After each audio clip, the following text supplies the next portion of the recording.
Keilim. Okay, Aleph Tet. Between the ulam and the altar is holier than it. In that Kohanim with blemishes or untrimmed hair may not enter there. The Hakel is holier than it, and in that one whose hands and feet are unwashed may not enter there. The Holy of Holies is holier than they, in that no one may enter there except the Kohen Gadol on Yom Kippur at the time of the service. Rabbi Yoshi says, with regard to 5 matters, the area between the ulam and the altar is on par with the Hakel. Those with blemishes or untrimmed hair, or those who have drunk wine or have unwashed hands and feet may not enter. And they must remove themselves from the area between the ulam and the altar when the incense is burned. Wooden utensils, leather utensils, bone utensils, and glass utensils, their flatwares are tahor, but the hollowwares are tameh. If they break, they become tahor. If one remade the broken utensils into new utensils, they are susceptible to tumah from then on. Earthenware utensils and Nessa utensils are identical in the laws of tumah. They contract tumah and transmit tumah via air space. They contract tumah via receptacle in their exterior, and they do not contact tumah via their exterior, or their breakage is their tahara. The smallest of the earthenware utensils in the bottoms or walls, which can rest without support, their measure of susceptibility for tumah is from enough oil to anoint an infant, and up to a log. Utensils containing from a log up to the saw are measured with a quarter log. Utensils containing from a saw up to 2 saw are measured with a half log. Utensils containing from 2 saw and up to 3 saw up to 5 saw are measured with a log, and these are the words of Reb Yishmael. Rabbi Kiva says that do not assign them a measurement, rather small earthenware utensils in the bottoms or walls which can rest upon without support. Their measure for contraction of tumor is enough oil to support and anoint an infant, and this applies up to utensils the size of small pots. Utensils from the size of small pots up to Lodian barrels are measured with a quarter log. Utensils from the size of Lodian barrels up to Lechmeim barrels are measured with a half log. Utensils from the size of Lechmeim barrels up to large casts are measured with a log. If Yochanan Mazaka says large cast, their measure is 2 lugim. Galim, flash, and small barrels, their measure for the bottom is the smallest amount, and they have no walls. Okay, right.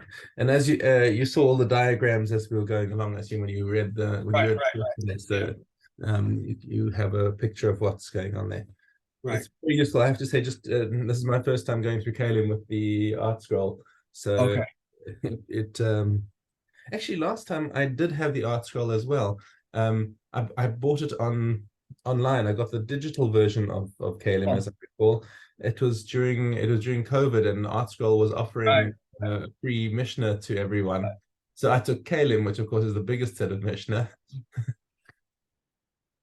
But the problem was that it wasn't associated with my account. It was associated with my device, and like that phone, fell into disuse long ago, and I couldn't transfer it, which is a bit silly. Anyway, Hatorim share the klei cheres. Okay, so klei cheres that do not contract tumah at all. Again, we said the flatwares. So tabla she'ein lalis base. So the tray without a rim. You can see that picture on 157. And an open-sided fire pan. So the two versions of that, as you can see, the one that literally has no rim, or one that has a rim but the rim is broken. Right. So according to different opinions over there. But above shel kalayim, and the next page you can see the toaster's pan, which has got the holes in the bottom. Okay, the silonos and pipes. So why do you need two descriptions? Pipes are meant to convey liquids. They're not meant to contain liquids. Okay, so even though they are curved and they have they can hold liquids temporarily. They're open on both ends, and so it's being that it's a conveyor and not a container. They are tahor and cannot become tameh. And even if that's a piece that goes curved, right? So a curved piece, you could hold like this, and you could just rotate it, and you'd be able to hold liquids in it. But because that's not its standard use, its standard use is just to convey liquids. It is still tahor. Okay, the kavkav she'asao l'sal. the salapas. So if you took a kavkav, now what's the kavkav? Let's take a look inside the in the commentary. It says it's a utensil used to cover a bread basket. Okay, what's called the kavkaf from the term lakuf. So it was made tall to be able to cover bread that protrudes above the rim of the basket. So although it's very deep when it's inverted and therefore has a receptacle, since it's not used as a container but as a cover, it's tahor. Because the utensil that serves as a cover is impervious to tumah. Okay. We're looking for containers, not covers here. Okay. Kavkav she'asal salapas utfi shehiskino la'anavim, or a flask. So the flask itself, if it had been left as a flask, it would be tameh. It would be susceptible to tumah. Okay, but because it's now been turned inverted upside down, as you can see in the diagram over there, to act as a cover. So if that is its primary use, if it was turned and adapted, maybe you broke off the top or something like that. It was an old flask. You said, you know what, I'll turn this upside down and make it into a cover. So it could still take liquids in it, but now that it's been designated as a cover, it loses its susceptibility to tumah. It says, if you look at the picture, the smaller one, there's a handle there, and there's no way that could fit on top like that, but that handle there. But it says in the picture, flask adapted for covering a blank. So maybe broke off that handle, or use it for maybe the handle doesn't project beyond the sides of the bottom, so that it doesn't prevent you from using it as the cover. Perhaps, yeah. Okay, the chavis shel shayatin. Now this is basically a buoy, float, for swimmers, right? So if somebody's learning to swim, and kind of like ceramic water wings, right? Right. It's not, you wouldn't wear them on your person, but you'd hold on to them and start kicking and splashing and whatever to try and to learn how to float. So it is a closed container, and it definitely contains air, but it's not a container in the respect that you'd use it for storage of anything. You wouldn't put liquids in it, and therefore, since it's just a float, it also is not susceptible to tumah.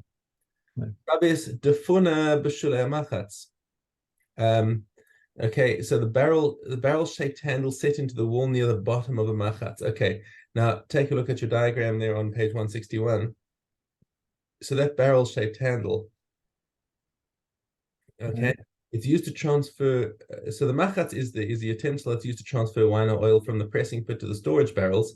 So due to its large size, a barrel-shaped handle was made into the wall near the bottom of the kli, in which the person could insert his hand to aid in lifting it. So it's basically another handle.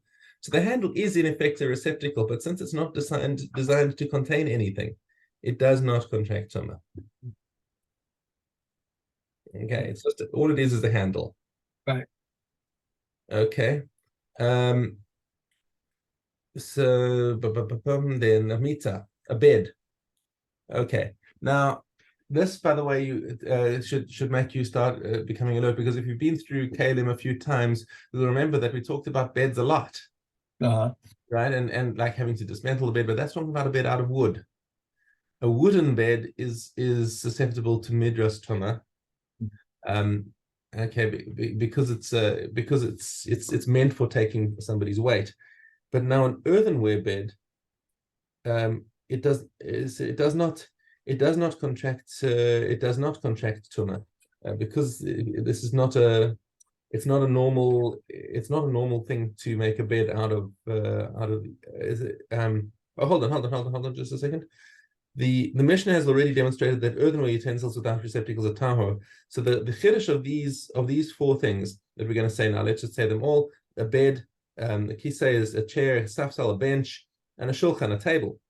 Okay, all of these things, beds and chairs and any flat utensil made for resting on, when it's made of wood, are exempt from tumah from contact because they don't have a receptacle, but they still are subject to tumah of midras. But the Mishnah points out here that it's not true for the identical utensils made of earthenware, since as a rule, earthenware utensils are not subject to tumah of midras. Okay, remember, midras is when you have somebody who conveys a midras, like a zab or a nida. Okay. Zavar nida convey midras, even though they're not touching it, as long as they rest their weight on it through something else, even they'll make it tameh as a midras. But when it comes to klei cheres, there's no midras by klei cheres at all. Okay, so that's a leniency of klei cheres that isn't by other materials. Okay, Sfina, a ship. Now that's a general rule about ships. We have a chiddush in that we learned from the pasuk, derech aniyah b'lev yam. That means that, which seems like an obvious thing to say. So this is from Mishlei, and Shlomo Melech is telling us in Mishlei that a ship is like the sea. Just as the sea is not susceptible to tumah, so a ship is also not susceptible to tumah. Okay, so there's a sfina. So actually, whatever material a ship is made out of, whether it's earthenware or metal or wood, whatever, it's there's no tumah. The ship itself cannot contract tumah. Okay, menorah shel cheres, a candelabra made out of earthenware. Now, if it has a container that contains oil, that would be susceptible. What we're talking about here is a menorah that is made with a flat space for the receptacle to stand on. Okay, so it has no actual receptacle. It's just a place for the oil lamp to stand on. All right, these are all tahor, cannot contract tumah. And another rule here is that if the kli cheres has no interior, then it also has no decree of tumah on its exterior. Now, we will talk about achoraim much more later in the Mishnayos, but achoraim is a situation where you have let's say you have a handle that acts as a receptacle. It can contract a kli can contract tumah just around the outside of the kli, so that only the outside becomes tameh. So that you could have such a situation where just the outside, there's a rabbinic decree of achoraim that if you do actually have a receptacle on the outside, then the outside can become tameh while the inside remains tahor. But we say if the inside becomes tameh, then everything becomes tameh. So the outside is included. So the achoraim is secondary. The outside, right? The exterior is secondary to the interior. If the exterior becomes tameh, it doesn't necessarily mean the interior does. But if the interior becomes tameh, then the exterior does. What we're learning in this Mishnah over here is it doesn't have an interior. It also doesn't have an exterior. Okay. Mishnah Dalet. A panas. So we have a lantern over here. Sheyesh bo base kibul shemen tameh she'en bo tahor. You can see your diagram on the bottom over there. Very helpful to see that if the entrance place, right, the hole where you place the lamp inside, if it's got a lip that would hold oil, then that is susceptible to tumah because there's your receptacle. Right. If it doesn't have that lip, that's not a receptacle, and therefore it's tahor. Okay, megufas hayotzrim shehu poseach ba. So you can see these two forms on the next page, 165. That form where he starts making the pot by shaping the clay over that form, that has no receptacle, and therefore it's tahor. But the one with the lip around it, the second picture, he uses a different form to finish it. Basically he squeezes the clay into that up to those edges, and therefore it does actually have a receptacle, and therefore it is susceptible to tumah. Mashpech, a funnel, shel bale batim. So a regular funnel, again, just like a pipe, it's there not to hold liquids but to channel liquids. Okay, so a stam funnel is tahor, but shel rochlin tameh. The peddlers, they use their funnels for different purposes, and we'll see there's machlokes in this. But shel mida divrei Rabbi Yehuda, because says Rabbi Yehuda, the peddlers, they use it to measure out what they're selling, because this is why we're talking about a peddler as opposed to a shopkeeper, because a shopkeeper is in a fixed place. Right? If he wants to measure something out, he's got Keilim all around him, and he'll say, okay, you need a log. Here's a log, boom, and he measures it out. But the peddler, all that he's got is the funnel, because he's got his containers, and he wants to measure it out into the. So he needs the funnel, but he can't take all of his measuring equipment with him. So he'll typically use the funnel as a measuring key itself. He'll stick his finger at the bottom and fill it up and say, okay, here you go, and take his finger away and let it drain into the customer's jar. Okay, so that is now a container. He's dafka using it as a container, so that is susceptible to tumah. Okay, says Rabbi Yehuda ben Beseira. Rabbi Akiva omer mipnei shehu matehu al tzido omeriach o lalokech. Says it's not because of that. It's because in order to let the customer smell it, he'll tilt it on its side so that you can put a drop in and it won't drain out. So because the walls are not like perfectly straight, it will hold liquid inside there. So what Rabbi Akiva is saying, that even if he does bring his Keilim with him, it's still going to be tamei, because this is how he shows it to the customers. Okay. Mishna hey kisoy kade yain kade shemen kisoy chavios and nearos tahorin. Okay, so as we saw before, covers are tahor. Okay, but that is when they're not used, as we'll see. If he did prepare them for some use, so if he decides that he's going to use the cover to hold things in it, then it will become tamei, and we'll see an example here. Kisoy halafas.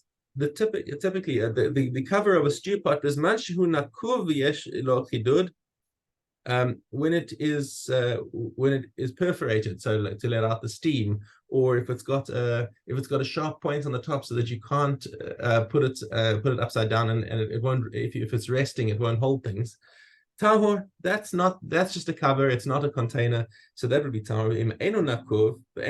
But if it is not perforated, so it can hold things, and it doesn't have any point on the top that will stop it from being inverted and used as a kli, that becomes tamei. Why? Okay, because the lady who's cooking the food will turn the lid upside down, so that she can spoon things into there and let it in while she's draining them, and she'll put the vegetables into that. Rabbi Eliezer bar Tzadok omer mipnei shehi hofeches alav es harukni, because not just for straining, but also like that's a way of taking things out the pot and draining. It's not really a machlokes between the two of them. He's just giving another example. Although there is Tiferet Yisrael does say that there is actually a machlokes about it, but we don't need to dive too deep into that because we're running out of time. Okay. Okay. Okay, Keilim. Aleph Gimel. In what case are these words said? With obligatory pairs of birds offerings and voluntary bird offerings which mingle together, but with obligatory pairs of birds offerings which are mingled with each other. One pair for this woman, one pair for that woman, and two pairs for this woman, and two pairs for that woman, or three pairs for this woman, and three pairs for that woman. Half of the mingled birds are valid, half to be offered, and half of the birds are invalid to be offered. If, however, there was one pair of obligatory bird offerings for this woman, and two such pairs for that woman, or three such pairs for that woman, and 10 such pairs for that woman, or 100 such pairs for that woman, the amount of birds in the smallest group is valid. It's valid to be offered, whether they be brought for the same obligation, or whether they are brought for two obligations, whether they are brought from one woman or whether they are brought from two different women. What is the case of the two groups of offerings being brought for one type of obligation? The first group of offerings was brought for one incident of a woman giving birth, and the other group or groups were also brought for incidents of giving birth. Or the first group of offerings were brought for one occurrence of ziva, and the other group of groups were also brought for occurrences of ziva. These are the cases of both groups being brought for one type of obligation. And what is the case of the two groups of offerings being brought for two different types of obligations? If one group was brought for a birth and the other group was brought for an occurrence of ziva. What is the case of the two groups of offerings being brought from two women? If the two groups of birds were brought for to atone for this woman by giving birth, and to atone for that woman giving birth, or for the two groups of birds were brought to atone for this woman for an occurrence of ziva, and to atone for that woman for an occurrence of ziva, these are the cases of the groups belonging to both women being brought for one type of obligation. And what is the case of groups offerings for two women being brought for two different types of obligation?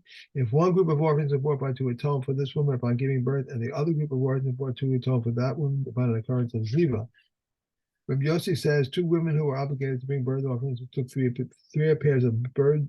Three pairs of birds to their offerings mixed together with the designated particular birds which would belong to which woman, or if they were together, gave the purchase money for their pairs of birds to the Kohen, who sells these birds without designating which money belongs to whom. The Kohen may offer whichever birds he wishes as a katos, and he may offer whichever birds he wishes as an olah. Whether they are both brought for the same type of obligation or whether they are brought for two different types of obligations. An undesignated pair for which one bird flew away out to the open air of the world that flew to among bird offerings which must be left to die, or if one of them died, he must take a partner for the second bird. If it flew to among other birds which are fit for offering or unfit, and it renders unfit one bird, corresponding to itself, for a bird which flies out of its pair into other pairs is unfit, and it renders unfit one bird corresponding to itself. Okay. Okay. Ila. Vav. Any consecrated item that is fit for offering upon the altar, but is not fit for temple upkeep, or fit for temple upkeep, but not fit for offering upon the altar, or neither fit for offering upon the altar, nor fit for temple upkeep, is subject to me'ilah. How so? If one consecrated a pit filled with water, a menorah dump filled with menorah, the love cup filled with doves, or a tree filled with fruit, or a field filled with grasses, both they and their contents are subject to me'ilah. But if one consecrated a pit and it subsequently became filled with water, a menorah dump and it subsequently filled with menorah, a dovecote and it subsequently filled with doves, a tree and it subsequently filled with fruit, or a field and it subsequently filled with grasses, they are subject to me'ilah, but their contents are not subject to me'ilah. These are the words of Yehuda. Reb Shimon says if one consecrates a field or a tree, both they and their produce are subject to me'ilah because the produce is a hegdish. The offering of a Misa animal may not suckle from the mouth of Misa animal, and others would therefore donate milk for this purpose. The offering of a consecrated animal may not suckle from the consecrated animal, and others would therefore donate milk for this purpose. Laborers would not eat of the dried figs of hektish, and so too a cow may not eat of the vetch of the hektish. The roots of the common tree that extend to the hektish field, or the roots of the hektish tree that extend to a common field, are not permitted for benefit, but they are not subject to me'ilah. A spring that flows from a stream of hektish is not permitted for benefit, but is not subject to me'ilah. Once the water flows out of the hektish field, one may derive benefit from it. The libation water that is in the old golden jug is not permitted for benefit, but is not subject to me'ilah. Once the water was placed into the flask, it is not subject to me'ilah, and the willow branch is not permitted for benefit, but it is not subject to me'ilah. Eliezer, the son of Tzaddik, says the elders used to place the branch in their life. We love it. A bird's nest atop a tree of a hektish is not permitted for benefit, that is not subject to me'ilah. Regarding a bird's nest that is in a shira, one should knock it down with a stick. If one consecrates a forest, everything it contains is subject to me'ilah. The temple measures treasures purchased trees, and the trees are subject to me'ilah, but the shavings and the leaves are not subject to me'ilah. Okay. Cool. The Mozayan. I am. And among locusts, anyone that has 4 legs, 4 wings, jointed legs, and its wings cover the greater part of its whole body, Rabbi Yossi says its name must be kagir. And among fish, whichever has a fin and scale, Rabbi Yehuda says 2 scales and a fin. These are the scales that are fashioned to it, and those fins with which it glides. If an animal is in difficult labor, and the fetus put forth its 4th leg and drew it back, it's permissible for eating. If it put forth its head, though it drew it back, it is regarded as having been born. And if one cuts off part of the fetus that is in a womb, it is permissible for eating from the spleen, from the kidneys, from the prohibited to be eaten. That is a general rule. What is part of the body is prohibited. What is not part of the body is permissible. If an animal is in difficult labor with its first young, one may cut off each limb and throw it to the dogs, and if its greater part comes out, it must be buried, and if she is exempted from the law of the firstborn. Okay. At this point, I'm gonna leave you. Okay. Have a great day. Enjoy. Finish this. Okay. Thank you. Be well. Bye.